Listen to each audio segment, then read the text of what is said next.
Está começando o Maré Alta, o podcast da Baixada que faz análise crítica e debate os fatos e notícias que pegam pra geral.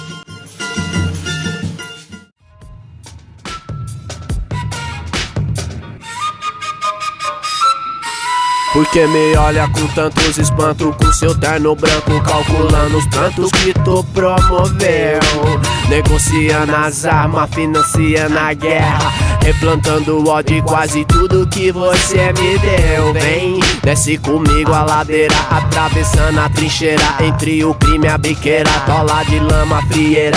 Venha ver um que empurrou pros meus. Comunidade lotada, hoje tem sol, não tem água, tem pancadão na calçada, a multidão revoltada e mais um crime que aconteceu.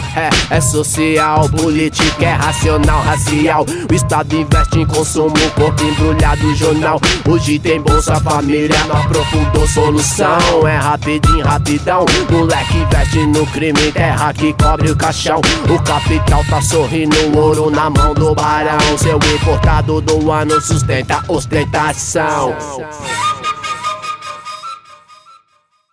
Bom dia, boa tarde, boa noite. O programa Maré Alta está no ar.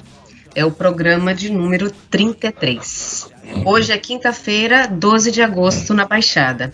Eu sou Patrícia Camargo, cervejeira e produtora cultural, e estou aqui conectada com os meus colegas Fernando Figueira e Ricardo. O Fernando está em Itanhaém, que é uma das cidades aqui da Baixada, né? Que é psicólogo e trabalhador na rede pública. Bom dia, Fernando. Bom dia. E aí, gente? O Ricardo Rugai é cervejeiro e professor de História na rede pública, está em São Vicente, assim como eu. Rugai, aproveita, apresenta o som que está nos acompanhando hoje, por favor.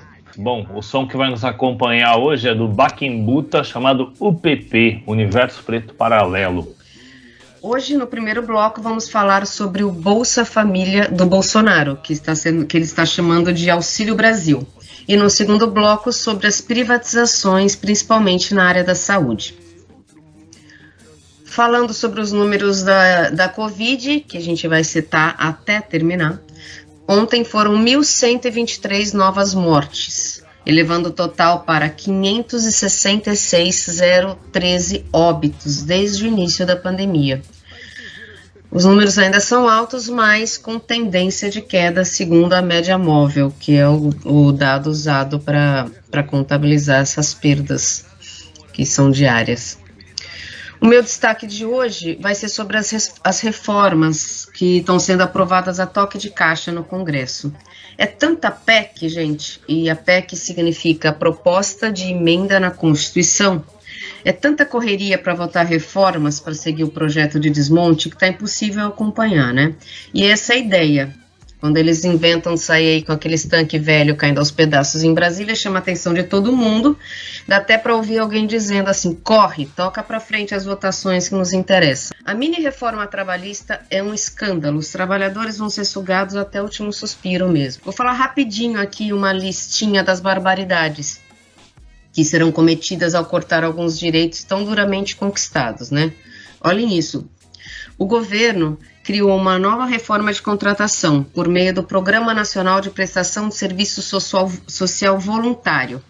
Vai ser um programa de contratação sem direito a férias 13º FGTS. Outra modalidade de trabalho sem carteira assinada chama REQIP, sem direitos trabalhistas e sem direitos previdenciários. O trabalhador recebe uma bolsa e um vale-transporte. Um outro programa de incentivo ao primeiro emprego chama Priori, que vai ser para jovens e para maiores de 55 anos. Eles têm que estar desempregados há mais de 2 meses e esse recebe um bônus no salário, mas o seu FGTS vai ser menor. Vai reduzir o pagamento de horas extras para algumas categorias profissionais, como bancários, jornalistas e operadores de telemarketing, que já é uma profissão desgraçada. Aumenta o limite de jornada de trabalho de mineiros, entre outras. É muito sério isso, gente. Isso já passou pela votação pelos deputados, tá? Parte das medidas incluídas pelo relator foi tentada pelo governo nos primeiros meses de 2020. Tá? Ele já tinha tentado isso numa medida provisória que chamava Contrato de Trabalho Verde e Amarelo. Como ela não seria aprovada a tempo pelo Congresso e perderia validade, o governo revogou o MP em abril de 2020 e agora entrou com essa nova votação que está passando, hein? O presidente do Congresso dos Deputados, o Lira, ele encerrou essa sessão anterior que fala da discussão da reforma trabalhista para entrar com outra pauta, que é um assunto considerado urgente para eles, uma outra emenda, a da reforma eleitoral, que poderá instituir o distritão no país. Ele justificou assim: essa proposta do distritão foi aprovada em comissão especial no começo da semana. A votação inicialmente estava prevista para amanhã, mas em reunião majoritária dos líderes da base, os parlamentares pediram que fosse votada imediatamente no plenário a proposta da reforma eleitoral. Então, Ricardo, antes de entrarmos no assunto do primeiro bloco, eu queria que você explicasse rapidamente as duas principais coisas que estão querendo mudar com a reforma eleitoral. Uma parece que passou na votação dos deputados, né, que é a volta das coligações. A oposição acha que isso é um mal menor do que o distritão. Então explica pra gente a diferença entre a volta da coligação e o distritão. Bom, a volta da coligação permite que os partidos se coliguem nas candidaturas de vereador, deputado estadual, deputado federal, né, nas candidaturas não majoritárias. Então isso significa que na última eleição, por exemplo, um candidato a vereador, ele de um partido pequeno, sei lá, tem 200 mil partidos. Esse partido pequeno tem que ter uma proporção grande de votos para ter uma vaga na Câmara, né? Com a coligação, meia dúzia de partidos pequenos podem se coligar, juntar ali os votos que todos os candidatos deles e das legendas recebem e talvez eleger um candidato. Então fica mais fácil para a sobrevivência dos partidos pequenos. E aí da esquerda à direita a gente tem partidos pequenos, né, em todos esses campos aí que defendem o seu direito de existência. É mais controverso, tem gente contra, gente a favor. O distritão, gente, é algo muito mais sério. Por quê? Por exemplo, o deputado estadual no estado de São Paulo é eleito contando votos do estado inteiro, da Baixada Santista ao extremo oeste paulista, a, sei lá, Campos do Jordão, a Dracena, o cara pode ter voto, basta ele ser candidato. Então, por exemplo, um candidato que defende ou um setor minoritário ou uma causa minoritária, e aí quando eu falo minoritário não é de representatividade, eu estou falando de apoio econômico, de destaque. Né? O cara defende os deficientes físicos, por exemplo, né? Esse cara pode juntar votos dos interessados na causa dos deficientes físicos do estado inteiro e ser eleito. Agora, se for o distritão, ele vai ser eleito por região. Então, por exemplo, a Baixada Santista para deputado estadual, acho que vai ter, sei lá, 3 ou 4 vagas de deputados. E aí, para ser voto, é quase uma eleição para prefeito, sabe, para senador. O cara precisa ser campeão de votos. Então, dificilmente o cara vai ter um candidato dos deficientes físicos eleito em qualquer lugar do estado, porque é uma causa muito específica. E isso vale para tudo, para a questão racial, para a questão de gênero, para a questão do sindical, para todas as causas e que tem dificuldade econômica, inclusive, de conseguir votos suficientes para serem eleitos. Se passa isso, os cargos, né, acabam ficando na mão de quem tem mais dinheiro e mais popularidade.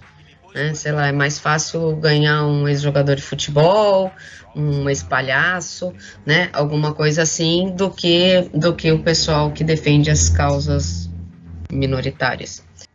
Entrando no nosso primeiro tema, vou continuar com você, Ricardo. Qual é a diferença do programa do PT, do Bolsa Família, e o programa do Bolsonaro, o Auxílio Brasil? Bom, a primeira grande diferença, né, é que não foi corrigido, né, o valor de entrada nesses programas já há alguns anos, eu não sei se 2017 ou 2018, né? Então, o valor de entrada nesses programas o extrema pobreza é considerado a partir de R$ 89,00 e a pobreza a partir de R$ 89 até R$ 178,00 por pessoa. Então, olha esse número, gente. Nós estamos falando de um programa que atende pessoas que ganham ou até R$ 89,00 por mês ou até R$ 178,00 por mês. Isso não foi corrigido. Se isso tivesse sido corrigido, né, ano a ano, provavelmente a gente teria muitos milhões de pessoas a mais beneficiados por esses programas, né? E os programas que beneficiavam perto de 40 milhões de pessoas, alguns anos atrás, hoje o Bolsa Família atinge 14,6 milhões de pessoas. O que aconteceu é que com a pandemia e com o auxílio emergencial isso ficou meio mascarado, porque as pessoas passaram a receber auxílio por essa outra forma, né? Então essa primeira grande distorção vai dar uma impressão de que está aumentando a quantidade de pessoas beneficiadas, quando na verdade só se está recuperando parte daqueles que deixaram de ser beneficiados, né? E com isso o governo deixou de gastar uma verba imensa aí com o Bolsa Família. Mas eu queria pegar a parte aqui do professor de História para relembrar um pouquinho a origem e o sentido desses programas. A gente fica pensando, é justo auxiliar as pessoas nessas condições? Lógico que é justo, chega a ser até quase humanitário, né? Mas a gente fica pensando assim, né? Em termos mais amplos, por que existe a quantidade de pessoas com necessidade de receber esse auxílio? E isso aí existe porque, primeiro, a economia exclui do mercado de trabalho formal uma massa imensa de pessoas, mas mais importante do que isso, durante muito tempo se falava em políticas públicas universais ou universalistas. Ou seja, a saúde, por exemplo, deveria ser, como é a concepção do SUS, estendida a todos, e não só uma parte pequena da sociedade e a outra se virando para comprar isso no mercado. Acontece isso também com outros setores. Então, desde que acabou o socialismo do leste europeu, da União Soviética, veio um programa chamado Consenso de Washington, né, de uma reunião lá em Washington, que recomendava as privatizações, recomendava a retirada do Estado das áreas sociais e de várias áreas da economia e, para finalizar aqui, políticas que eles chamavam de focalistas. Sabe essa palavra que hoje está na moda? Vamos manter o foco e fé, etc. Eles já decidiram focalizar, ou seja, o Estado vai entrar para auxiliar aqueles setores extremos de pobreza. Para quê? Para manter estabilidade social, não por humanitarismo. Aqueles setores tão pobres que podem se tornar perigosos devem ser amortecidos com algum tipo de auxílio. O problema é que esse setor no Brasil é tão imenso que esse foco tem que ser um pouco amplo, né? Então, para fechar mesmo agora, qual é a contradição e a curiosidade que fica? O programa focalista, que deveria focar em algumas pessoas, ficou grande no Brasil. E aí muita gente acha que ele é de esquerda. A esquerda achava que o Bolsa Família era uma política quase socialista de esquerda, e a direita aqui também, quando na verdade ele nasce de uma concepção neoliberal de lidar com as políticas públicas. Fernando, vamos falar sobre a questão política, que é o Bolsonaro, que criticou isso veementemente anos atrás. Eu vou citar aqui algumas frases deles antes de te passar a palavra. Em 2010, o Bolsonaro classificou o benefício como Bolsa Farelo, em uma publicação que ainda está disponível nas redes sociais. Ele disse: o Bolsa Farelo vai manter essa turma no poder. Em 2011, o então deputado federal defendeu em plenário a extinção do programa, definindo os beneficiários como pobres, coitados e ignorantes que se tornariam eleitores de cabresto do PT. Devemos discutir aqui a questão do Bolsa Família, devemos colocar um fim, uma transição para o Bolsa Família, porque cada vez mais pobres, coitados e ignorantes, ao receberem Bolsa Família, tornam-se eleitores de cabresto do PT, disse ele, conforme consta no Diário da Câmara dos Deputados. O projeto Bolsa Família nada mais é do que para tirar dinheiro de quem produz e dá-lo a quem se acomoda, para que use seu título de eleitor e mantenha quem está no poder. Enfim, depois de dizer tudo isso, Fernando, ele agora vem com aí essa expansão, essa melhoria, entre aspas, do Bolsa Família, que ele está chamando de Auxílio Brasil. Para que será, hein, que ele está fazendo isso? Por que será? Se a gente pegasse só essas frases, a gente ia falar, tem uma certa incoerência aí, né? Mas aí a gente precisa ver o cenário político neste momento. Então, é a CPI, é um conjunto de denúncias de corrupção e a popularidade dele, ou melhor, né? O aumento da rejeição dele numa possibilidade de disputa com o Lula, né? Então, a impopularidade chega a 61% na última pesquisa aí, o que é bastante coisa. E aí ele vai preparando, então parece uma coisa meio óbvia, assim, né? Ele vai preparando isso que a gente está chamando de pacote popularidade. Então, não se trata de uma incoerência, mas de uma estratégia aí, política, né? Esse pacote popularidade vai aumentar as despesas, né, do Estado no ano que vem, e tudo isso com motivação óbvia, né, para a reeleição. Um exemplo disso talvez seja a própria entrega, né, do projeto na Câmara, né? O Bolsonaro vai pessoalmente fazer a entrega para o Arthur Lira, junto com seus ministros, inclusive o Paulo Guedes, né? Que é tudo um pouco armado, né, para tirar as fotos e, enfim, sustentar um certo discurso que vai, inclusive, dialogar com boa parte da população, né? O que vem por aí é mais discurso anti-institucional, é mais discurso antipolítico, inclusive porque a MP ela é tão vaga em alguns pontos, né? Inclusive porque ela não diz de onde vai sair o dinheiro, e aí todo o debate em torno dos precatórios, né, do calote dos precatórios, que ela deixa diversos pontos em aberto. O que a gente tem hoje em relação às políticas de assistência, o Rugai lembrou aí esse percurso, um corte de 90% das verbas destinadas para este campo desde 2018. Então, o teto de gastos provocou uma perda nas políticas de assistência de 90%. A assistência tem hoje destinada, né, do orçamento, 1,100 bilhão de reais, o que é impossível sustentar uma política que se coloca como universalista, né, e que tenta garantir condições mínimas de existência.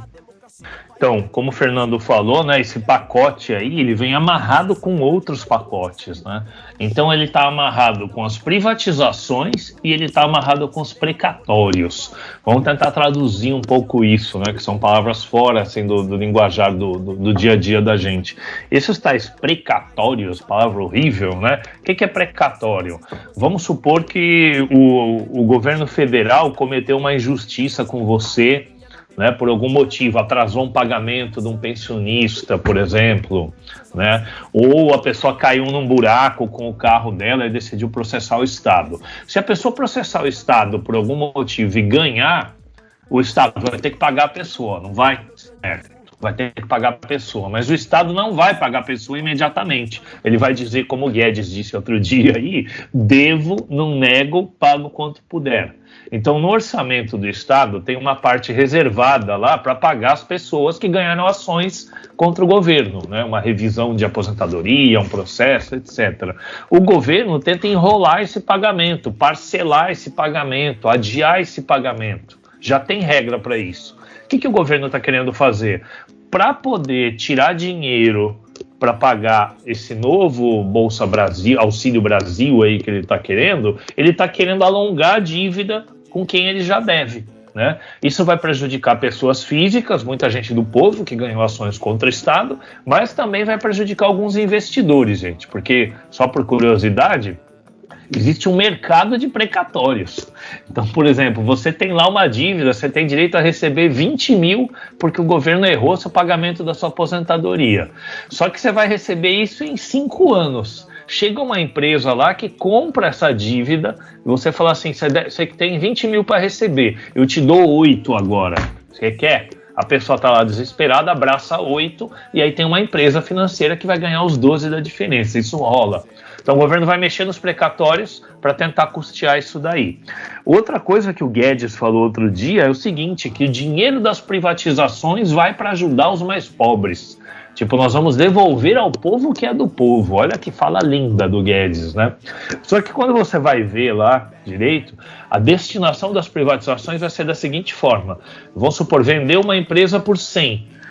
60 desses 100 vão para custear a dívida pública. Ou seja, quem investiu grana no Tesouro vai ter esse dinheiro da privatização aí. 20% vão para os precatórios. E só 20% das privatizações vai voltar por esses auxílios aí. Então, a operação ideológica que está em curso é o cara que está fudido, lascado e depende desse auxílio, né, vamos tentar interessar ele nas privatizações. Afinal de contas, a privatização vai custear esses auxílios. Então, esse jogo todo está sendo montado aí. Eu acho que só para inserir mais uma coisa aí nessa discussão, né? Esse tal pacote popularidade que a gente está compreendendo aí, que parece ser o grande motivador de todo esse projeto, né? Você mudar, inclusive, o nome do auxílio significa também você apagar as raízes que ele ganhou, né, popularmente ligadas ao PT, né? Então, desde o nome até toda a ideia do aumento e tudo mais, tem sempre, parece que uma contraposição àquilo que o PT colocou. Mas ele não vai sozinho, ele tem outro conjunto de coisas. Então, por exemplo, esse pacote vai incluir a contenção dos reajustes para o funcionalismo público, a partir agora, né, de 31 de dezembro, porque em tese isso está congelado, né, em razão da própria Covid.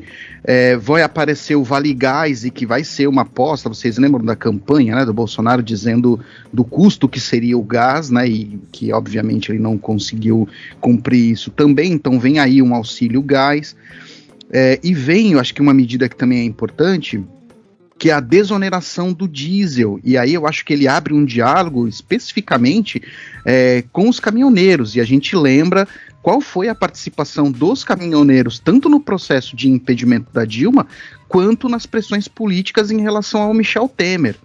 Então veja, é um pacotão que vai por diversas dimensões aí da vida, que afeta, né, diversas dimensões da vida cotidiana das pessoas.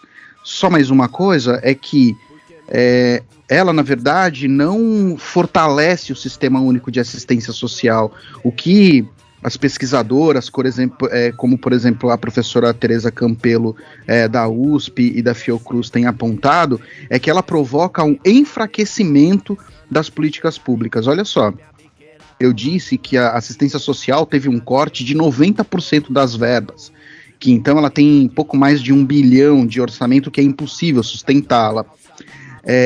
Parece que nesse sentido, esta medida provisória, conforme eu disse, né, dessas análises, elas enfraquecem ainda mais os serviços de assistência, colocando inclusive os serviços de assistência com uma função meramente de análise dos condicionantes, dos critérios para a entrada das pessoas no programa.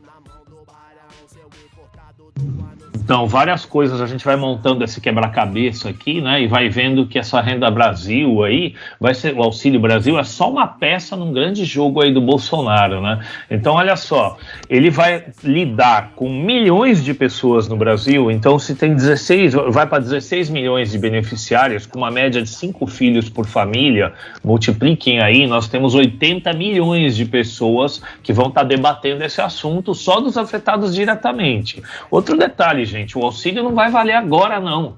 Nós estamos em agosto, ele está debatido agora, provavelmente ele vai ser aprovado em novembro, se não atrasar, ele entra para valer de verdade no bolso das pessoas só em dezembro, mas ele fica debatendo e tornando uma imagem positiva do Bolsonaro. Coincidentemente, ele está sendo preparado para o momento em que acaba o auxílio emergencial. Então estão trocando 6 por meia dúzia, batizando com outro nome, né? Na verdade, devem chamar um pastor aí da igreja, tudo para rebatizar o Bolsa Família com o nome, desassociar do PT, né? Então, ele pega 80 milhões de pessoas com auxílio, ele pega mais algumas dezenas de milhões com a subida de isenção do imposto de renda para 2.500, conforme está sendo prometido. Uma coisa que passa mais mais desapercebida. A subida da taxa de juros, a tal da Selic, que remunera os investimentos de um monte de bancos e grandes investidores, subiu 1%, está prometido subir mais 1%, com a desculpa de conter a inflação, e é o Bolsa Banqueiro, é o Bolsa Rico. Essa turma que pro povão não aparece, também está ficando bem feliz. Então ele está costurando por vários lados aí algo que recupere a popularidade e o apoio econômico da burguesia para ele. Eu acho que ele aposta, né, Rugai, de chegar ali, faltando poucos meses para o início das campanhas, ele chegar com uma popularidade maior, contando, inclusive, que a condição econômica que estiver naquele momento vai determinar o voto das pessoas. Ele está contando que o voto das pessoas é determinado pelo estômago, né, e aí ele está, bom... Parece um tanto óbvio a gente falar tudo isso, mas é importante, né? Inclusive porque a gente está contando que ele vai perder a eleição. E parece que ainda tem muito tempo até lá, e vamos ver qual é o efeito dessas estratégias que ele está formando agora. Acho que uma última coisa, Patrícia, e aí para encerrar, é que assim, eu não sei se para vocês provoca um espanto, mas para mim, eu conheço, né, a política de assistência social há bastante tempo, ainda que eu não saiba, não tenha uma profundidade maior assim, sobre ela, mas eu sempre me surpreendi com os critérios, né, de entrada para as pessoas, e me surpreendia porque era difícil imaginar como uma pessoa conseguiria manter minimamente as suas condições de vida com R$89.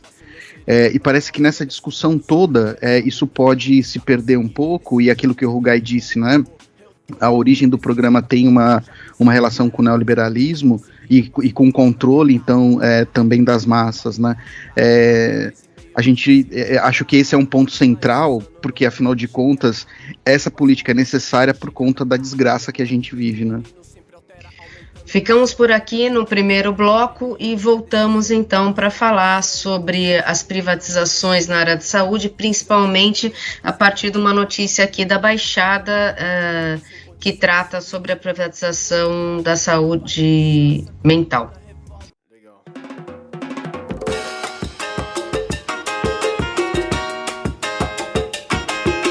Tenta me catar se for possível, tão invisível, tão invencível. Eu tô com 5 por dentro, me acostumei com relento. Tudo que rima é de dentro, eu vou versando no tempo. Garoa fino, sereno, continuando invisível. Tenta me catar se for possível. Minhas palavras, mau senso, eu vou soprando no vento. Vou atingindo inimigo, fiz dos perreios um bom tempo. Fiz do mau tempo um bom tempo, da covardia, alegria, da educação, rebeldia, canalizada e atingindo. Tenta me catar se for possível, tão invisível, tão invencível. Seguindo com o nosso programa, a gente vai agora falar sobre as privatizações na área da saúde. O que nos trouxe a falar sobre o assunto é que depois de 3 atos, mobilizações dos trabalhadores, muita insistência e paciência, finalmente o governo, aqui a gente está falando de Santos, marcou uma reunião entre a Comissão de Trabalhadores da Saúde Mental, usuários e seus familiares. Tá? O movimento chama Mental Não Terceiriza. Fernando, explica pra gente, antes de entrar na privatização em si, sobre a saúde mental. O que é a saúde mental no SUS? Saúde mental é um campo da saúde que é voltada, né, para o atendimento ligado ao sofrimento psíquico, né? A saúde mental ela funciona no que a gente chama de rede de atenção psicossocial. Essa rede é composta por diversos serviços dentro da saúde, que envolve tanto a atenção primária, que são as unidades básicas, né, localizadas nos bairros, até a atenção hospitalar, as estratégias de desinstitucionalização, por exemplo. Mas então, a RAPS, ela funciona, ou ela é composta, né, pelos postos de saúde, pelos centros de atenção psicossocial, que são os CAPs, os NAPs, né? Acho que agora nem tem mais NAPs, agora é tudo CAPs mesmo. A atenção residencial de caráter transitório, como eu disse, a atenção hospitalar e as estratégias também de reabilitação psicossocial. Então, saúde mental é formada por essa rede e com toda essa complexidade que a gente está vendo, né? E essa notícia de que estão querendo privatizar em Santos a saúde mental, qual que é o projeto da prefeitura?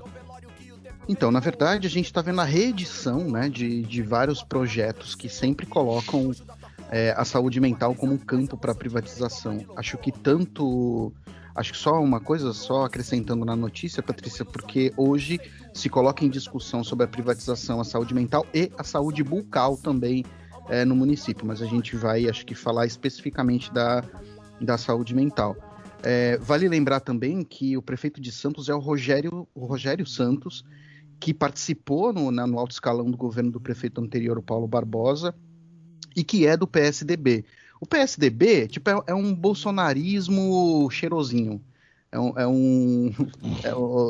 Bom, enfim. E essa história, como eu disse, ela vem de muitos anos. Ainda no governo do Paulo Alexandre Barbosa, apareceu o termo publicização, que era uma forma de mascarar a própria ideia de privatização.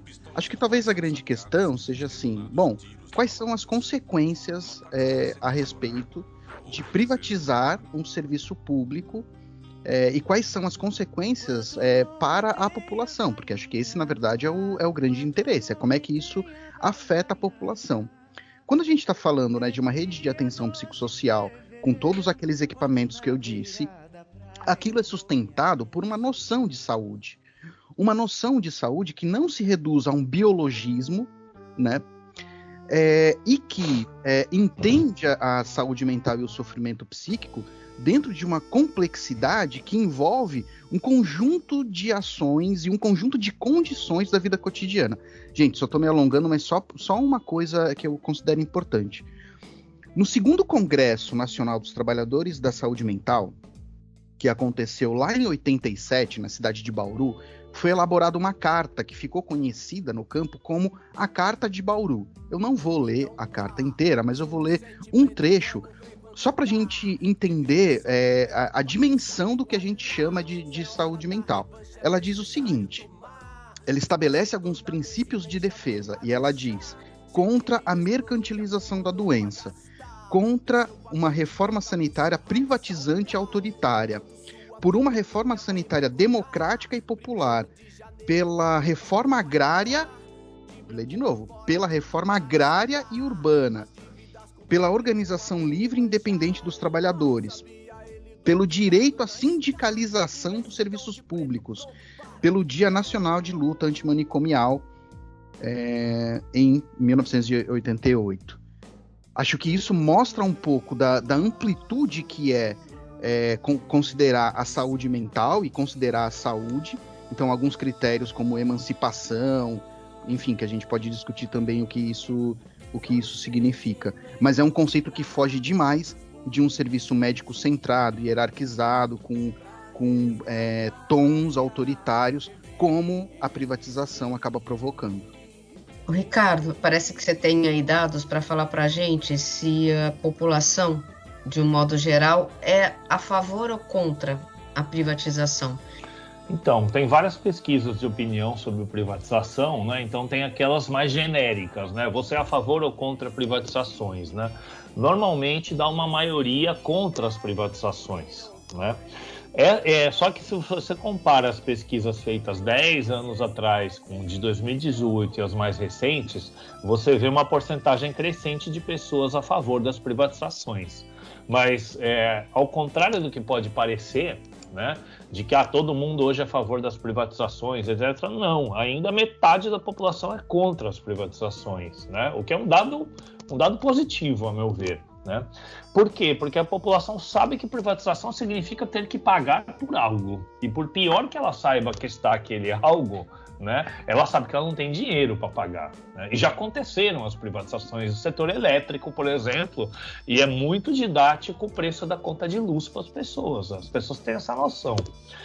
Agora, quando a gente pega pesquisas mais específicas, por exemplo, a privatização dos Correios, tinha 52% de pessoas contra e 20 e poucos por cento de pessoas a favor, né, pegando um caso específico. Então, nem tudo está perdido, vamos dizer assim.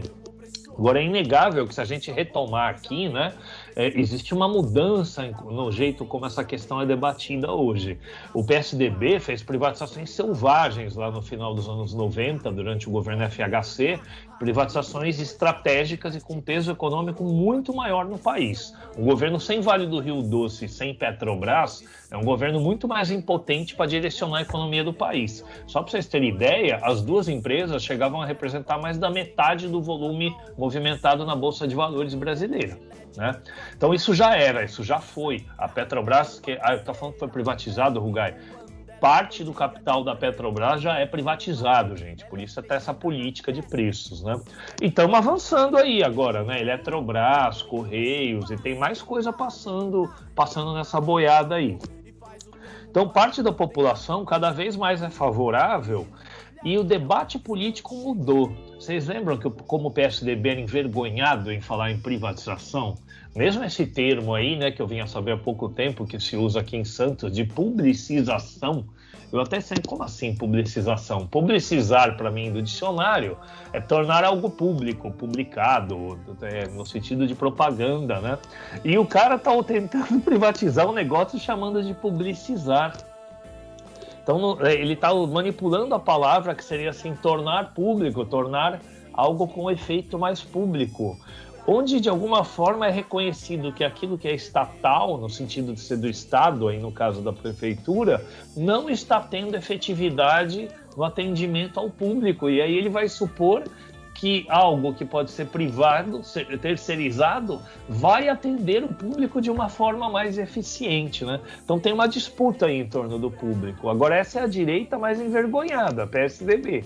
A direita mais radical aí, os MBLs, os bolsonaristas, os Guedes da vida, vão falar em privatizar com todas as letras, sem meias palavras, né? Não é concessão, não é publicizar, é privatizar mesmo. Capital privado é mais eficiente que qualquer coisa pública, estatal. O público é igual ao estatal, que é ineficiente, né? Então esse debate está mudando os termos dele, né?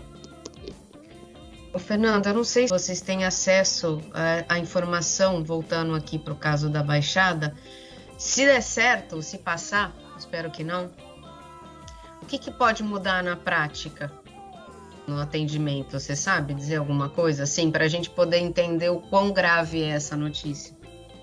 Então, a gente pode especular o que pode acontecer, tendo por base o que acontece em outros municípios em que os serviços de saúde foram privatizados, né? Que é uma alta rotatividade de funcionários, então a dificuldade de continuidade das políticas públicas. No lado dos profissionais, tem os baixos salários, né? Então você, na verdade, precariza ainda mais, né, o trabalhador nesse sentido. Eu acho que para a gente entender um pouco isso, Patrícia, a gente pode voltar no tempo e aí talvez trazer uma perspectiva histórica de como é que isso aconteceu, já que todo mundo vai lembrar, ou quer dizer, não sei se todo mundo, mas pelo menos quem tem mais de 40 anos vai lembrar da Casa de Saúde Anchieta, que a gente até chegou a comentar, né, quando o Bolsonaro ameaçou... Em Santos, né? Só para... Isso, em Santos. A gente já chegou a falar dela, né, naquele momento em que o Bolsonaro ameaçava revogar as portarias da saúde mental. Mas era um hospital, enfim, com esse nome que, né, parece ser, sei lá, alguma ironia macabra. Era um hospital que vivia um conjunto de episódios de violência e morte, e aí em maio de 89, com a Thelma prefeita, a intervenção no Anchieta. Com a intervenção no Anchieta, depois de um tempo, começam a aparecer os centros de atenção psicossocial. Na verdade, eram os núcleos de atenção psicossocial, né? O CAPS 1, na Zona Noroeste, e aí o hospital foi cada vez mais sendo desativado. Quando o Beto Mansura entrou para a prefeitura, na verdade ele começou uma política de sucateamento dos serviços, primeiro transferindo os trabalhadores, aqueles que politicamente eram bastante ativos, e no campo da saúde mental os trabalhadores sempre tiveram uma grande importância, né? Vocês podem ver pela carta que eu acabei de ler. Mas ele começou primeiro por transferências e depois por desinvestimentos. Esse desinvestimento, gente, já é de décadas, né? Então, a gente tem uma extrema precarização das condições de trabalho nos NAPs, né, nos CAPs, aliás. Eu confundo sempre porque até pouco tempo ainda se chamava NAPs, agora se chama CAPs, né? Em Santos. A gente tem um déficit de profissionais, quer dizer, o serviço ficou cada vez mais precário para o atendimento da população, mas por uma coisa, por uma política, não é falta de política, é por uma política de sucateamento, que é o primeiro passo, inclusive, para você depois colocar à venda. Então você sucateia, você transfere aos mais engajados, você persegue profissionais, até chegar neste momento. Aliás, você vai construindo também uma opinião pública favorável à privatização, né? Claro, porque quando você vai no serviço, você vê a precariedade que ele tá, as pessoas que estão lá usando aquele serviço olham e falam, pô, não dá para continuar desse jeito, né? Mas isso é parte de uma política. E eu vou ser talvez aqui bem chato, assim, o quanto decepcionante é ver pessoas que participaram da intervenção do Anchieta, ou que pelo menos estiveram bastante presentes ali, e que depois participaram desses governos PSDBistas, né? Principalmente agora, nessa última gestão aí do Paulo Alexandre Barbosa. Quer dizer, como é possível defender uma política que seja comunitária, que seja interdisciplinar, né, que se construa a partir da ideia de emancipação das pessoas, que leve a saúde mental não de uma forma biologicista, né, mas compreenda a saúde mental como uma interface das diversas dimensões da vida, dentro de um governo que obviamente dá outro tom para tudo isso. Ricardo, voltando na coisa da privatização das outras áreas, que nem o Fernando falou da saúde agora, essa coisa de deteriorar o que é estatal para poder fazer com que as pessoas sejam mais a favor da privatização, né? Então a gente escuta falar no caso dos Correios, vamos então deixar ficar bem ruim as agências públicas ao ponto de que os usuários percebam que talvez seja melhor privatizar, porque o governo vai dizer que não tem dinheiro mais para bancar porque o Correio dá prejuízo. Não sei se você tem esse dado. Não, ele não dá prejuízo, ele é eficiente. Tem até meios na internet em que a FedEx americana manda uma encomenda e ela mesma paga para o correio entregar, porque o correio é mais barato e mais eficiente do que a própria empresa privada americana, né? Agora, isso que você falou é correto. Existe como o Fernando também comentou, é uma produção da ruindade, do sucateamento mesmo, a melhor palavra, do serviço público, para que inclusive a opinião pública, o público, o usuário desse serviço se torne a favor da privatização na medida em que ele é ruim. Então todo mundo conhece situações, ou já passou por situações na Caixa Federal, ou no equipamento público, seja ele de educação, de saúde, de assistência, e ser mal atendido, ou ter demora, ou o aspecto estético do lugar tá com problemas, ou ter falta de água, etc. Né? Agora, tudo isso não acontece à toa, né? Então, a privatização, ela é um processo que vem por vários caminhos. A privatização acontece quando, por exemplo, o cara que ganha a eleição se comprometeu com aliados políticos de partidos e de empresas a colocar pessoas para gerir, por exemplo, uma Eletrobras, simplesmente para lotear cargo.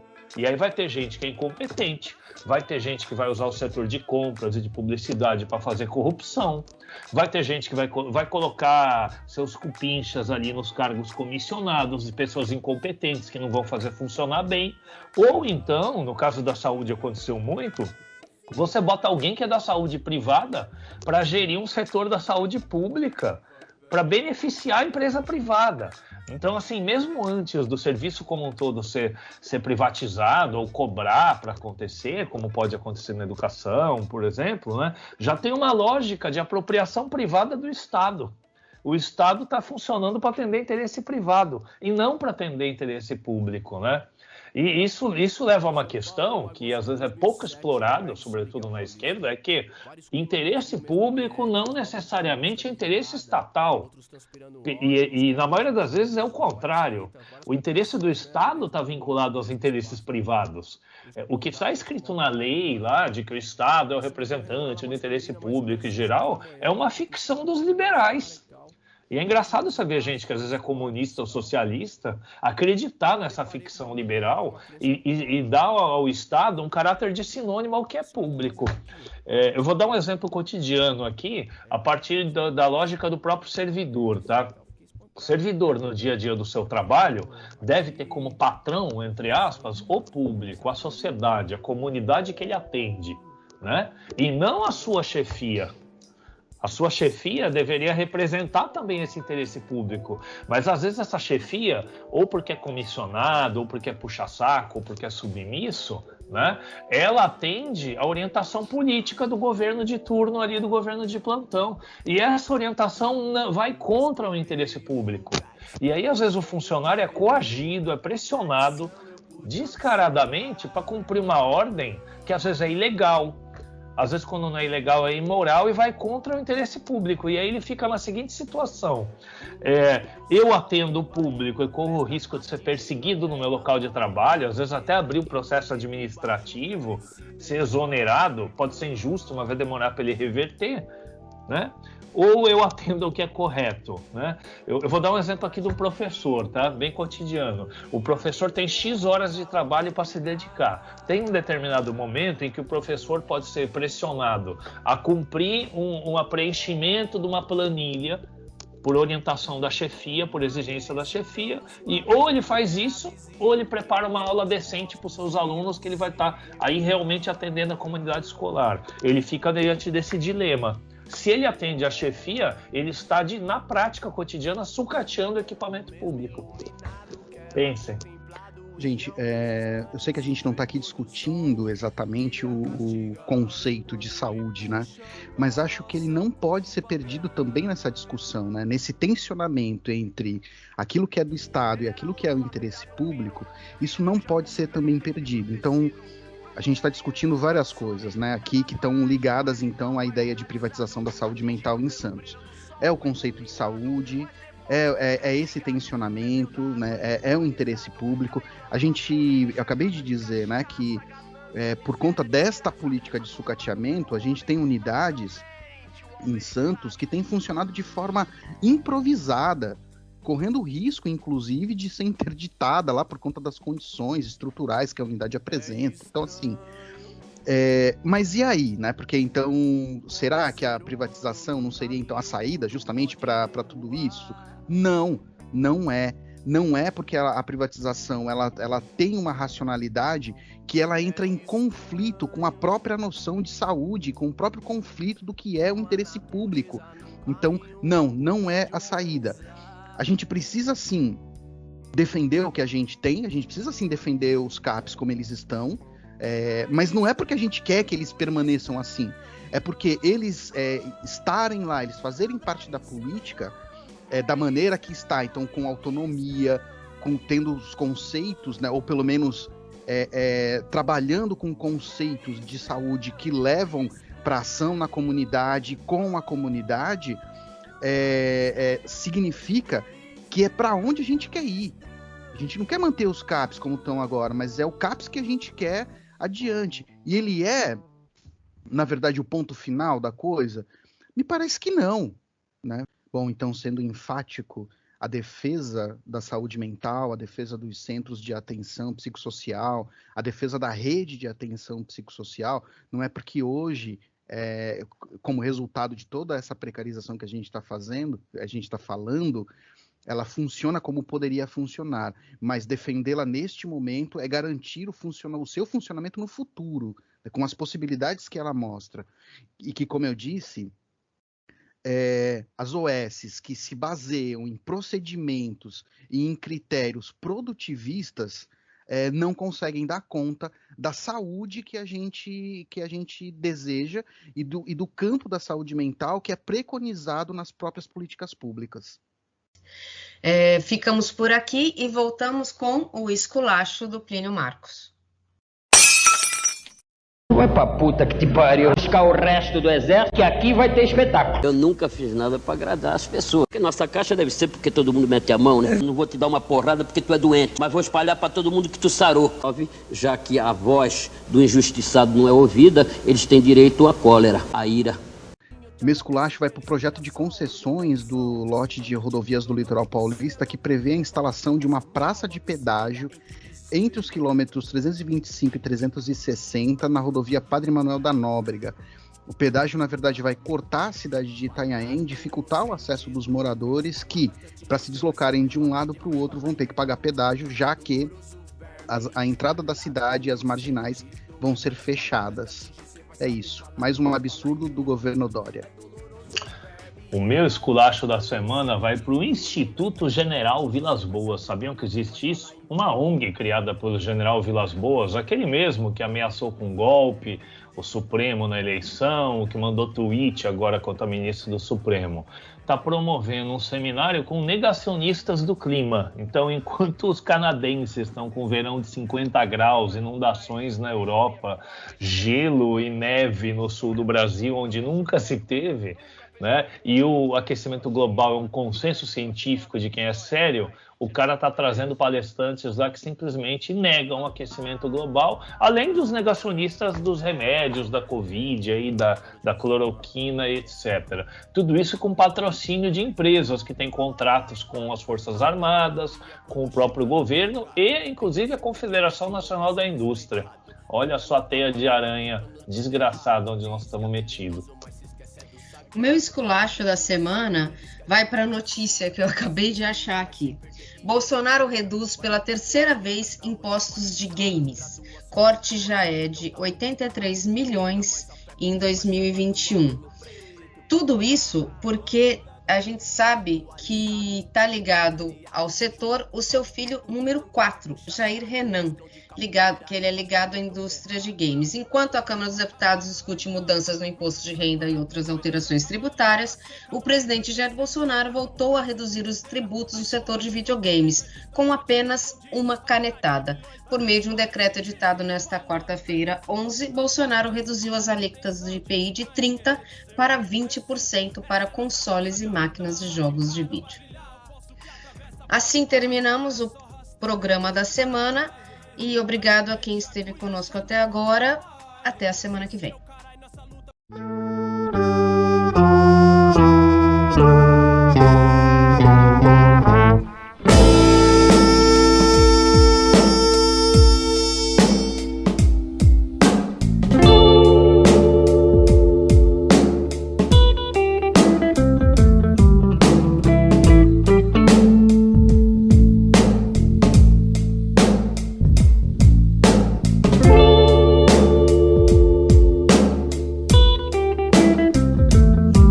Então tá, junto o sentimento, vamos ver quanto dá. Divide o sofrimento pra quem sabe igualar. Se é hora da revanche é necessário tomar. Os boys sentou na mesa e nem chamou para o chá. Sempre me explorou e acumulou pra gastar. Desceu pra Bertioga pro seu rabo salgar. Enquanto sua filha, minha mãe vai cuidar. 1º de janeiro e o arrombado vai dar. De branco por fora, pronto para saudar as dívidas com o pobre, com a mãe Emanjá. Mal sabia ele, do outro lado nós tá. Imensidão de preto pronto para cobrar.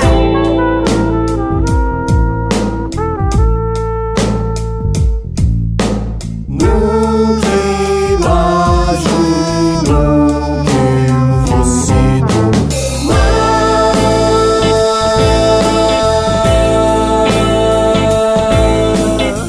São sentimentos pra poucos poder sentir, pra resgatar, rasgar, rever e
da ponta dos pés na beira do mar. As gotas do mar, naufrágio, a revolta. O gosto é salgado, é sabor de derrota. Tempera o rancor, mistura de dor. Venceu o opressor, deu outro sabor. Pois a menina cresceu sem saber que era má, sem saber que era seu um pedaço do mar.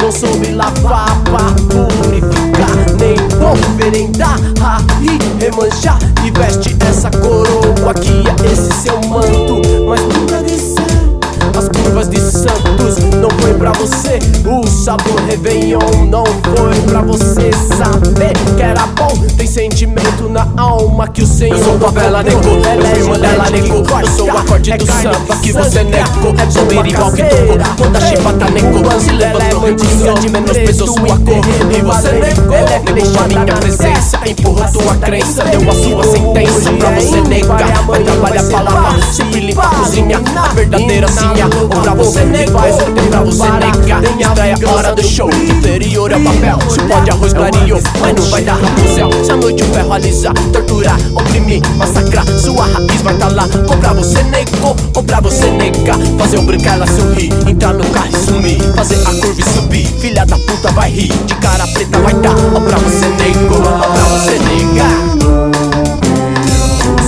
Pretinho, preto, pretinho, preta, pretinho, preto, pretinho. São sentimentos pra pretinho, preto, pretinho, preta, pretinho, preto, pretinho. Pra resgatar, rasgar, viver e existir. Nunca neguei a esquece de mim, é verdadeira.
Quer entrar, aqui só vem as regras. Se indignar antes do sorriso é marca registrada do local. O choro só por dentro que por fora borra preta pele do palhaço que não aguenta e vai embora, ou vai embora. Tem que ter controle emocional pra segurar. Controle-se, controle-se. Ou tem que ter controle emocional pra segurar. Controle-se, controle-se. Tem que ter controle emocional pra segurar. Controle-se, controle-se. Tem que ter controle emocional pra segurar. Controle-se, controle-se. Tocaram o sorriso do palhaço da favela. Arrancaram o sorriso do palhaço da favela. Arrancaram o sorriso do palhaço da favela. Arrancaram o sorriso do palhaço da favela. Barista, empinador de pipe, ele cantou muito pouco no circo da vida. É o palhaço, foi menino de favela como ele, engraçado, catador de papelão criado pela mãe. Mais um indivíduo que bate a luz do se equilibrando na vida sofrida. Vai vendo, o moleque jogava uma dúzia de bolinhas no farol, mas pedia 10 centavos pra madame pra comprar comida. Levava choro carregado de alegria. Eu sei, na verdade, o que ele queria era trampar pra comprar, cantar, pra espantar a sujeira do mundo do vício. E nesse circo é com um apetite pra roubar, disposição pra estar no farol. Tem que ter controle emocional pra segurar. Tem que ter controle emocional pra segurar. Controle-se, controle-se. Ou tem que ter controle emocional pra segurar. Controle-se, controle-se. Tem que ter controle emocional pra segurar. Controle-se, controle-se. Tem que ter controle emocional pra segurar. Controle-se, controle-se. Arrancaram o sorriso do palhaço da favela. Arrancaram o sorriso do palhaço da favela. Arrancaram o sorriso do palhaço da favela. Arrancaram o sorriso do palhaço da favela.